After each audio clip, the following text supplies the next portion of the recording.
Hey, it's Friren Friday! Last week's episode was an absolute bombshell as Ciri revealed that the one to kill Friren may be a human mage in an insane moment nobody saw really coming. However, this episode is the big one. The final moments of the exam to determine who will be and become a first-class mage, and wow, just wow. Madhouse seriously continues to outdo themselves, and I'm gonna say one of those really annoying hot takes. Ladies and gentlemen, I think Madhouse is breaking the second season curse with Frieren. But with all of that out of the way, we just gotta dive into the episode. But do me a favor. If you love this episode of Frieren, then drop a like on the video. As well, subscribe as I will be covering the remainder of this series every Friday. As well, I'm partnered with GamerSup, so if you use the code CTactics or the link in the pinned comment, you'll get 10% off your order. And trust me, this shit is fire. Get yourself some. So because of the decision to give humans access to magic, Ciri tells Frieren that if someone killed her, it will either be the Demon King or a human mage.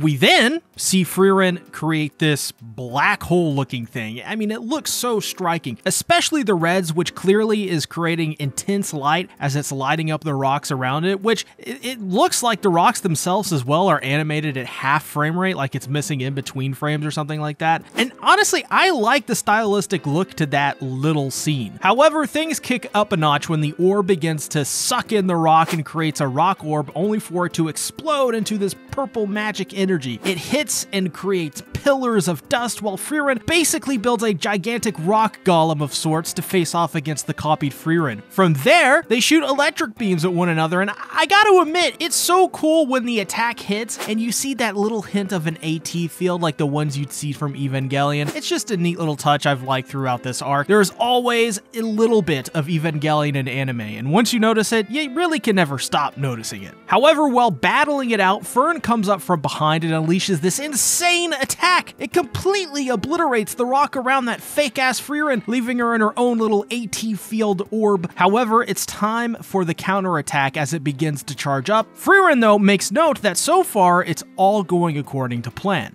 And from here on out, it'll be a battle of attrition. Now, this is either because Frieren and Fern know that despite their combined strength, she is just too much still for the both of them, which is possible, or this is a Titanfall 3 teaser. Your move, Respawn. We then switch over to the other participants who are dealing with the copies of Lawine, I think is her name, and Kane. I do find it interesting that these copies aren't wrestling each other or making out or something. With the way their characters have acted in the background of these last episodes, it would have been funny if they were like stretching each other like how Lawine was surfboarding Kane in last episode. That would be great. But Lawine, now with Richter, attacks the two clones as Dinkin, or as I call him, Dickin, lays out the plan right before their attack. Their best bet is to split up and take them on, as everyone was trustworthy enough to tell each other that, well, what their worst matchups would be. And what they're relying on is the fact that they can communicate with one another, which indeed is very huge, especially in a battle between clones that aren't really able to speak to one another. Like anything in life, communication obviously is key. So the first two's attack is brilliantly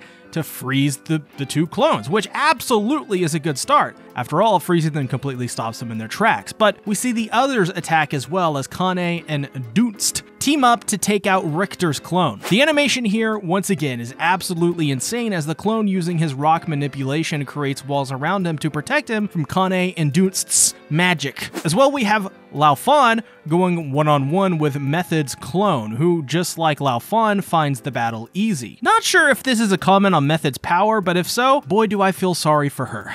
So this is where the interesting part comes up. Method tells them all that she has detected slightly less clones than the number of participants, and what makes this really worrying is the fact that she can't detect Sense's clone. This is big, because Sense is obviously very powerful. After all, she is overlooking the exam, and it would be awful if Frieren and Fern deal with, well, Frieren and Sense's OP'd clones coming in and wrecking Fern. I mean, it'd be such a bad outcome and a big deal that even Frieren is like, yeah, worst case, we both die. What's even crazier is that Method doesn't know where Fern or Dinkin's clones are, which also could be a huge deal.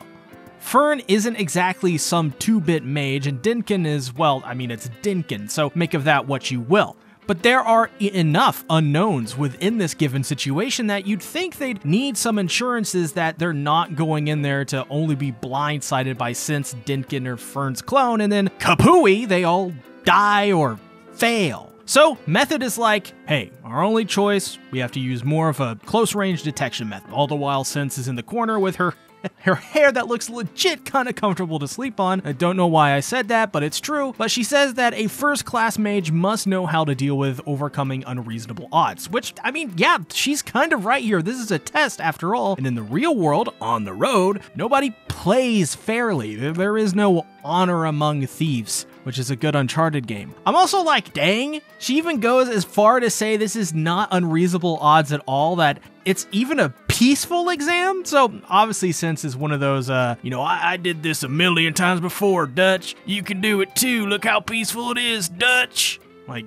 one of those characters, which I'm down. And Sense is probably right as Lawine and Richter take out the Lawine and Kane clones. And bro, the most insane thing happens right after this is Lawine says it doesn't feel good to take out the clones, and when somebody says something doesn't feel good, something not good is about to happen. Likely also because she was killing her girlfriends, probably why she felt bad too, but she gets pierced through the chest in a shocking moment that I never ever saw coming. Richter is in absolute shock and goes to make cover for them, of course, but even he is pierced through the chest as they see that it is indeed the powers of Sense's clone, as they are forced to break the bottle and escape, which is kind of sad. I actually really like Lawine and Kane, and I think this spells eventual defeat for Kane too, but obviously I was wrong about that, because yeah, she passes. But here is the craziest part. As Dinkin is witness to Sense's clone entangled with all of her soft, bed-like, sleepy time quality hair, he realizes there is no opening for him to attack.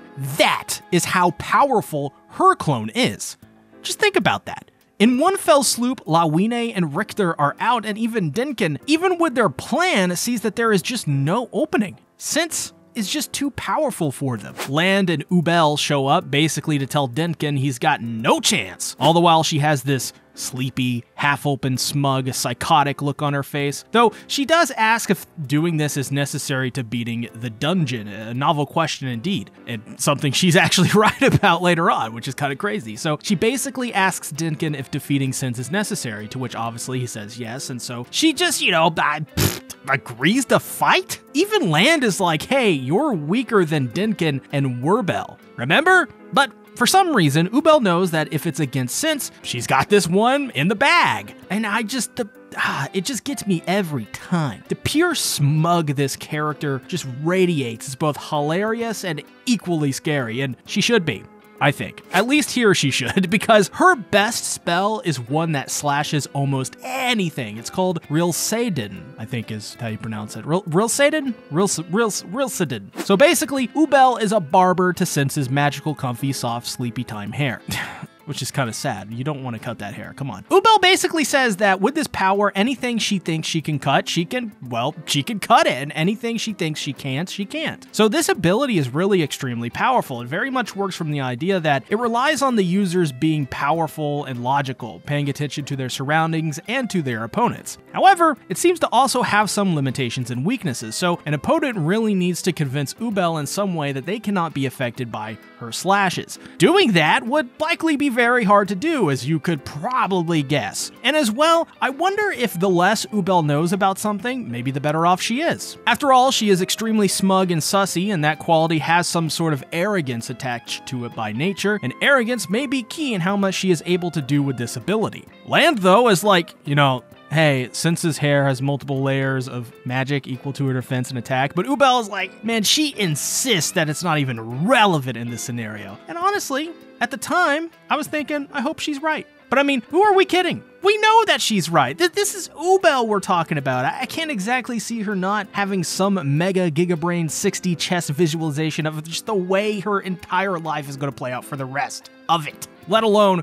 being able to take on Sense here. This is probably in her plans for the last 10 years. So she licks her lips, I'm sure making multiple people feral for her in the process, and while this happens, Sense realizes this matchup is happening, and likely Sense knows she's going to lose when she says it's probably not much of a fight, which is insane. Ubel, this randomly sleepy eye smug lady, just shows up, and she's powerful because all smug anime characters powerful. The next thing she probably needs is some glasses, and you even know at that point she'd be the real deal. But I never truly thought that she'd be able to take out someone like Sense. It's just insane. We then have a flashback of sorts from 2 years ago for the second exam, as she brings up a first-class mage, Berg, who was the examiner for it. Ever since becoming first class, this guy had never been injured because he specialized in defense and mentions his immovable cloak created with embedded magic, and it's, you know, it's immovable because no offensive spell could ever get through it. And we see tons of people attack Berg, but nothing happens. Not even a scratch on this guy. Well, that all changed, as Ubel basically walks up to him and slices Berg completely in half. Since then asks, how in the freak did she do that, and basically compares it to cutting cloth. And I just love Cinsa's response because she's like, she's lost her mind. And it's true, this lady is absolutely insane because Cinsa realizes that due to this visualization ability, she's basically lost her mind due to that. I also like the examples she used. Like, you can't visualize an ant killing a dragon, but for Ubel, she obviously could visualize her cutting through fabric, even if it's made out of magic. She's just so lost and crazy that she just followed her own feelings and cut through it like nothing. She's an absolute demon. So of course, when Ubel defeats Cinsa, all she has to say is that hair is something to cut, isn't it? And that's it. Now you really know the limitation and potential of her ability. And really, when you consider it, who can stop Ubel? What can she not visualize defeating? That's what it comes down to now. As this is happening, Method and the others are together as she informs them that Cinsa's clone is dead and it must have been the doing of Ubel. But she knows that the location of Dinkin and even asks them to leave Fern's clone to herself. On top of that, she basically fights better alone as she's able to better sense mana. And I mean, that makes sense. When you're surrounded by other mana users, of course, you'd sense them and it would probably cloud your, well, senses. Though I thought it was really cute how they tested Method's magic on Fern, and we see her with this hilarious look on her face as Frieren pokes her because she can't move. Besides that, Ubel, Land, and Dinkin are confronted again by the clones of this arc's waifus, including, well, herself, which confirms to them that until they defeat Spiegel, these clones will keep coming back. And what we see is the chaos as others fight, and the focus goes back to Frieren and Fern. The action here is just simply immaculate,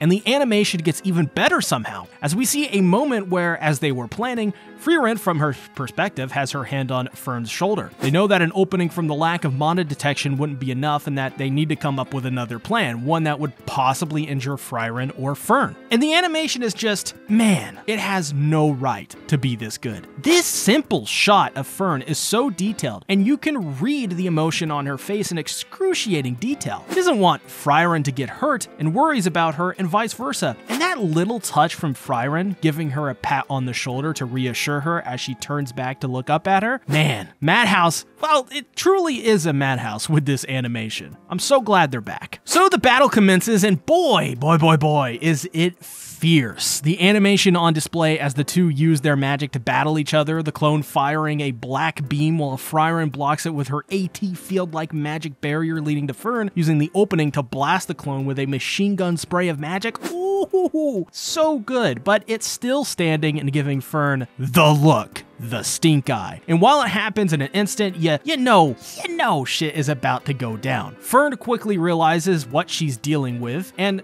as she doesn't detect any magic from the attack, as we see Fern in a state we've never really seen her. Her face is cut up, she's bruised, there is blood coming from her mouth. It's kind of shocking to see just because we've really only ever seen Fern in this kind of pristine state. However, after the fight, as Frieren takes out, well, Frieren, she tells Fern that it's been 80 years since she was cornered into showing that, and all Fern can do is look on, almost bewildered, and just, god damn, man. Did they use magic to make these character designs and animation too? Look how detailed Fern's face is here. It just looks so good. And that transition into her smiling is just, man, it warms the heart. It really does. Fern is the first person in 80 years to bring out a part of Frieren that is completely rare. That's insane. But finally, they pass the exam, and there they are, witness to a chamber containing gold and riches. But the ones who passed, amongst them Kane, which I actually didn't expect her to pass, especially after Lawine failed, asks where Frieren and Fern are, and well, I mean, this wouldn't be Frieren if she weren't, I don't know, in the stomach of a mimic. Seriously, how in the hell does she keep falling for this trick? Rick? Also, how is Frieren still